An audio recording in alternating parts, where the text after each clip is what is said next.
Hello and thanks for joining us. Tonight, a Bibb County elementary school community mourning a 10-year-old who took his own life this week. In a statement today, the school district said they reached out to Vineville Academy parents and students to offer support.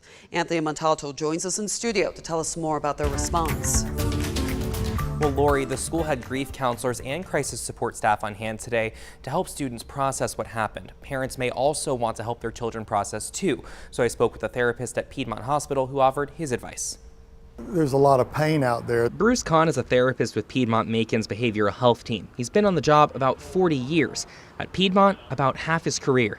17, almost 18 years. In that time, he's seen a growing trend: depression, anxiety, and other mental health issues in children 10 to 15 years old. Pretty much all the research is pointing to the problems of social media, where people are not living in an organic life, they're living in a sort of a two-dimensional digital life. Even with the trends, Kahn says a 10-year-old elementary school student taking his own life is worrisome. It just concerns me. It's really sad to hear this kind of news. He says tragedies also worry parents, especially when their child asks about them. So how do you start the conversation? Kahn has some advice. Saying there's some bad news and there's something I need to tell you about that you need to be prepared for, because sometimes things happen this way. And where to have the conversation? Kahn suggests somewhere comfortable and familiar. Turn the TV off, get to a place where it's easy for you to talk, the kitchen table, sitting on the front porch. But Kahn cautions against talking somewhere sentimental.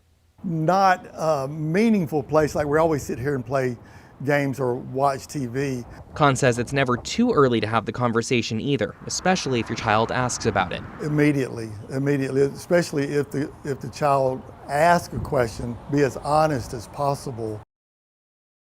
Says if you do talk with your child, it's okay to limit how detailed you are based on their age. He also told me some of the signs to look out for if you think your child may be at risk. Kahn says you may notice your child eating or sleeping too much or too little. You may also notice them start to withdraw or hear them say something like they feel like nothing matters. Lori?